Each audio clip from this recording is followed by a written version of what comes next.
Hello বন্ধুরা, কেমন আছো? আশা করি খুব ভালো আছো। আমিও খুব ভালো আছি। তোমাদের সাথে আজকে আমি চলে আসছি একটা রেসিপি নিয়ে। আর অনেক দিন তোমাদের ভিডিও দেওয়া হয়নি, তাই আজকে চলে আসছি তোমাদের তার জন্য নতুন একটা রেসিপি। নতুন বলতে দেখতে পাবে কি রেসিপিটা। একটা তেজপাতা দিলাম, আর এটা দেখো আমি পেঁয়াজ রেখেছি কুচি করে, আর এটা হলো রসুন থেতো করা আছে। রেসিপিটা দেখতে থাকো, সঙ্গে থাকো, আমার ভিডিওটা স্কিপ করবে না। পেঁয়াজ দিচ্ছি, তেলটা গরম হয়ে গেছে। তেলটা গরম হওয়ার পরে কিন্তু দিতে হবে এটা। পেঁয়াজটা দিয়ে নিচ্ছি। পুরো পেঁয়াজটা, 2 পিস পেঁয়াজ পুরো কুচিয়ে রেখেছিলাম। পেঁয়াজটা দিয়ে নাড়িয়ে নিয়ে একটু এভাবে নাড়িয়ে নিতে হবে। আর পেঁয়াজটাও একটু ছাড়িয়ে দিতে হবে, তাতে কি হয় পেঁয়াজটা তাড়াতাড়ি লাল হয়ে যায়। পেঁয়াজটা আমি হালকা লাল করে নিয়েছি, মানে যেটা বাদামি কালার করে নিয়েছি। আর যেটা রসুন থেতো করিয়ে রেখেছিলাম তোমাদের দেখিয়েছি, ওই রসুন থেতোটা আমি দিয়ে দিচ্ছি এর মধ্যে। দিয়ে নাড়িয়ে নিচ্ছি একটু। রসুনটা কিন্তু বারবার মানে নাড়তে হবে, চারিদিকে করে দিতে হবে রসুনটা, এইভাবে ছাড়িয়ে দিতে হবে একটু।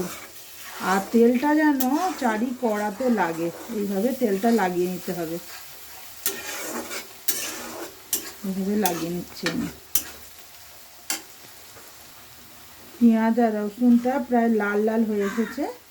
এখন এটা নাড়ছি আমি বারবার ধরে, কিন্তু হ্যাঁ, পেঁয়াজ আর রসুন প্রায় লাল হয়েই গেছে।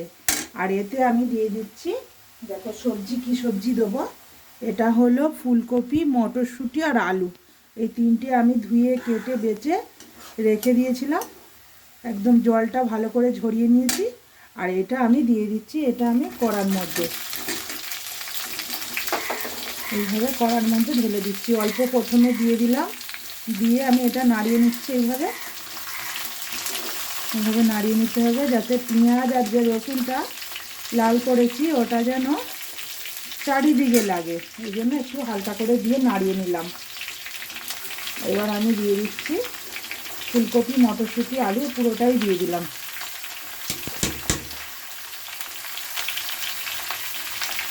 এইভাবে নাড়িয়ে আস্তে করে রাখতে হবে।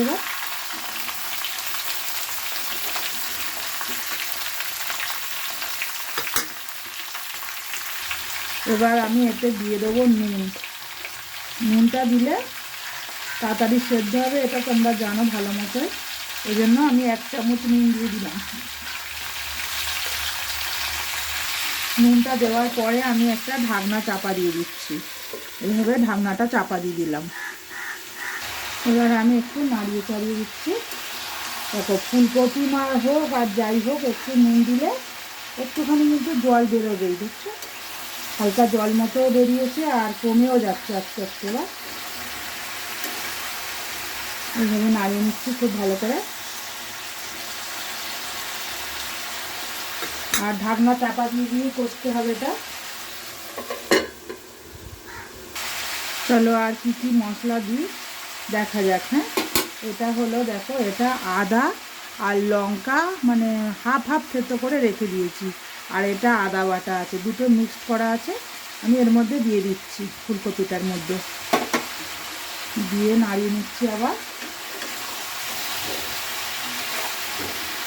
আর লঙ্কাটা পুরো বেটে দিলে কী হবে, লেই লেই মতো হয়ে যায়। এই জন্য একটু আদা হাফ হাফ বেটে দিলে তরকারিটাও টেস্ট হবে, আর খেতেও ভালো লাগবে, আর দেখতেও ভালো লাগবে। এই জন্য একটু হাফ হাফ ছোটো ছোটো করে দিয়েছি। দিয়ে আমি এটা আবার চাপা দিয়ে দিচ্ছি ঢাকনাটা। এবার আমি এটা নেড়ে চেড়ে নিচ্ছি। নাড়ার পরে দেখো এবার একটু মানে তলায় লেগে যাচ্ছে, মানে লঙ্কাটা আর যেটা আদা দিয়েছি, আদা দেওয়ার পরেই মোটামুটি একটু তলায় লেগে যাচ্ছে। এবার আমি এতে 2টো টমেটো কেটে রেখেছি, লাল টমেটো, পাকা টমেটো কেটে রেখেছিলাম, এটা আমি এতে দিয়ে দিচ্ছি। দিয়ে করতে হবে।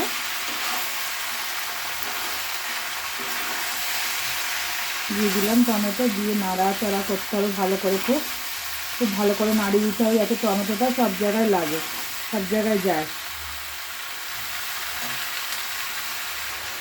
এবার আমি দিয়ে দিচ্ছি এতে হলুদ গুঁড়ো। হলুদ গুঁড়োটা দিয়ে দিচ্ছি। দেওয়ার পরে আবার একটু নাড়িয়ে নিচ্ছি আমি। এইভাবে নাড়িয়ে নিচ্ছি। খুব ভালো করে নাড়তে হবে বা খুব ভালো করে কষতে হবে। না কষলে কিন্তু তরকারি একদমই ভালো লাগবে না। আর নাহলে ফুলকপি একটা কীরকম একটা গন্ধ লাগে, ওই গন্ধটা লাগবে। এরকম করে ভালো করে কষতে হবে। এবার আমি কষে নিচ্ছি খুব ভালো করে। দেখো কষার পরে কিন্তু এবার আমি এতে দিয়ে দিচ্ছি জল। একটু মোটামুটি জল দেবো, এটা যেহেতু ফুলকপি আলু মাছ হবে, এই জন্য আমি জলটা এইভাবে দিয়ে নিলাম। আর কতটা জল দিলাম দেখো, পুরো একদম কিন্তু ফুলকপি আলুটা পুরো ডুবেই গেছে। এইভাবে জলটা দিয়ে নিয়েছি। দিয়ে এটা একটু চাপা দিয়ে দিতে হবে। এবার আমি তরকারিটা খুলে নিচ্ছি, একটু খুলে আমি নাড়িয়ে দিচ্ছি। এইভাবে হালকা করে নাড়াতে হবে, যেহেতু ফুলকপিগুলো হাফ হাফ সেদ্ধ হয়ে গেছে। এভাবে নাড়িয়ে নিলাম, নিয়ে আমি আবার ঢাকা দিয়ে দিচ্ছি।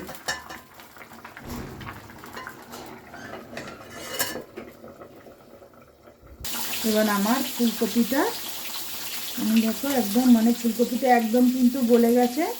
আর এতে আমি কি মশলা দিচ্ছি দেখো, এটা হলো আদা না, ভুলে গেল, সরি, এটা হলো জিরে বাটা।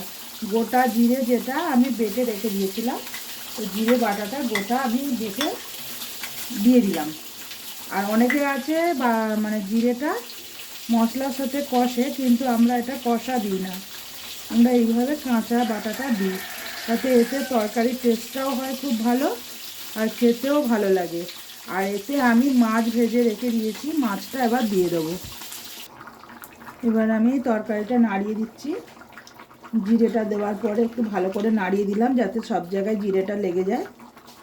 আর এবার আমি দিয়ে দিচ্ছি, দেখো এটা হলো, তোমাদের আগেই বলেছি যে আমি ফুলকপি আলু মাছ ভাজা করব, মাছ দিয়ে করব। এই মাছটা আমি ভেজে রেখেছিলাম, মাছটা এইভাবে আমি সাজিয়ে সাজিয়ে দিয়ে দিচ্ছি।